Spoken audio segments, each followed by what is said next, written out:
Hola, hoy te hablaremos sobre la Carta de Venecia. Para entrar en contexto, abordaremos de manera muy sucinta algunos de los acontecimientos históricos más relevantes, los cuales dieron origen a la creación de esta.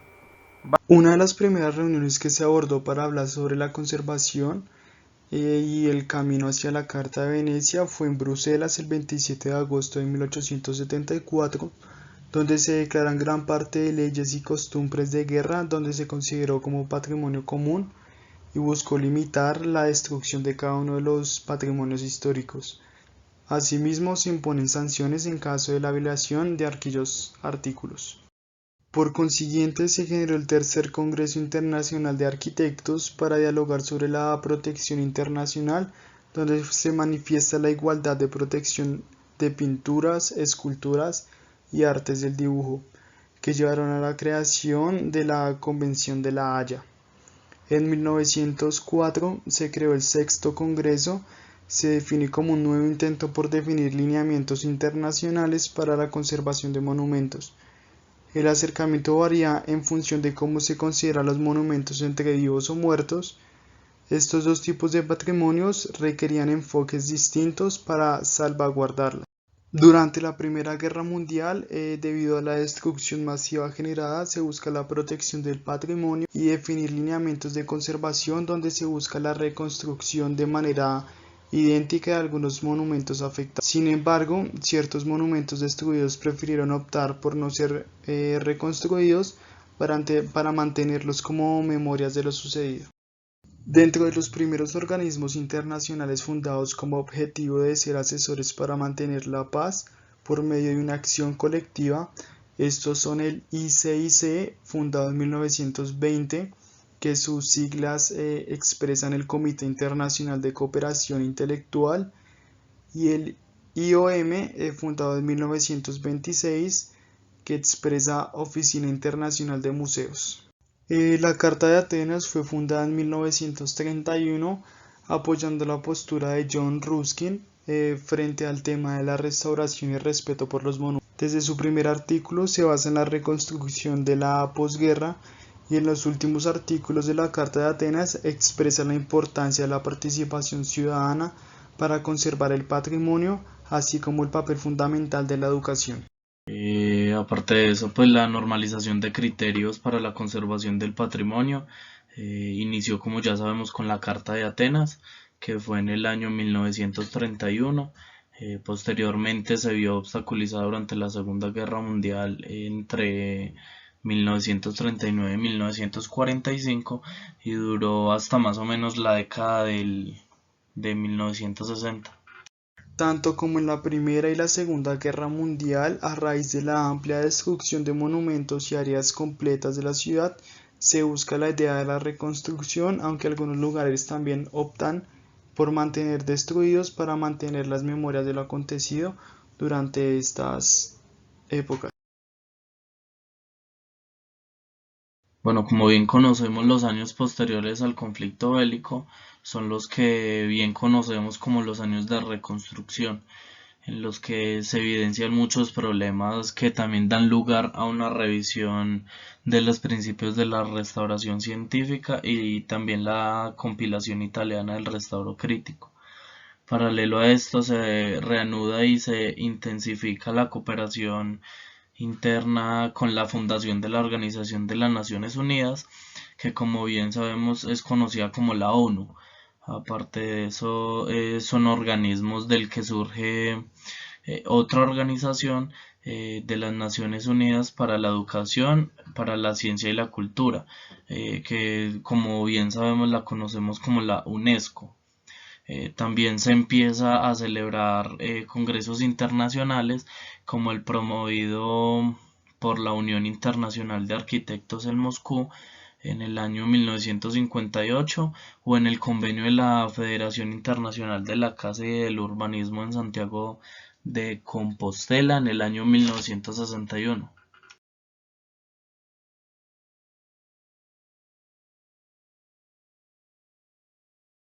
En los principales aspectos tenemos la conservación. Este nos habla de cómo se debe conservar el monumento frente al mantenimiento, frente al ambiente Y también nos dice puntos importantes como que el monumento nunca debe estar separado de la historia que lo precede. Además, la conservación de los monumentos se ve siempre favorecida por su utilización en funciones útiles a la sociedad. Otro aspecto importante es la restauración. Este nos habla del carácter excepcional que siempre debe tener el monumento, es decir, nunca debe perder su esencia. Además, las adiciones no pueden ser toleradas si sus partes afectan la esencia misma del monumento.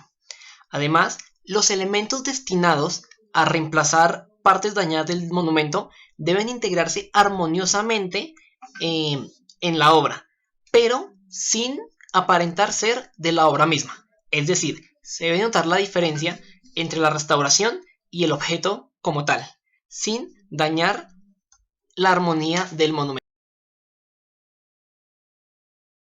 La Carta de Venecia posee 4 puntos fundamentales. Punto número 1. La definición de monumento es la creación arquitectónica que da testimonio de una evolución o acontecimiento histórico. Punto número 2. El movimiento y la sociedad. La conservación del monumento es favorecida cuando su función es útil a la sociedad. Y punto número 3. El monumento en su entorno. Integrar la arquitectura con el contexto urbano y salvaguardar su valor activo. Los monumentos deben ser objeto de atención especial para asegurar su saneamiento y tratamiento. Excavación.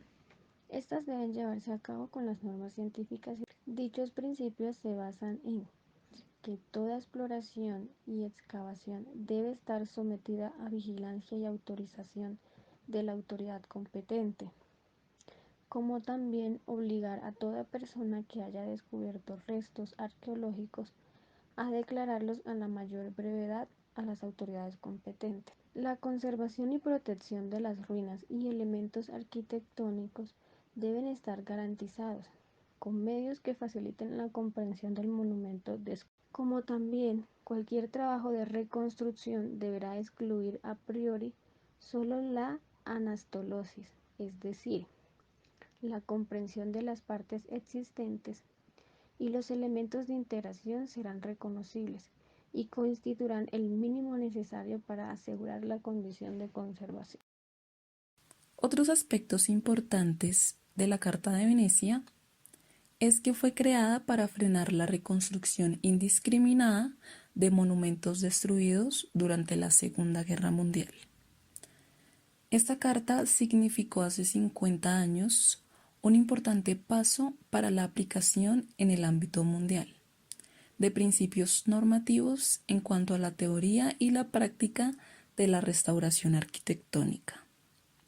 Los lugares monumentales deben ser objeto de atenciones especiales a fin de salvaguardar su integridad y asegurar su saneamiento, su tratamiento y su realce. Desde la perspectiva de la evolución de la doctrina de la restauración monumental, la Carta de Venecia se mantiene dentro de los principios de la restauración científica, que matiza y actualiza en algunos aspectos, contando con el auxilio de todas las ciencias y técnicas útiles para el mantenimiento del patrimonio monumental.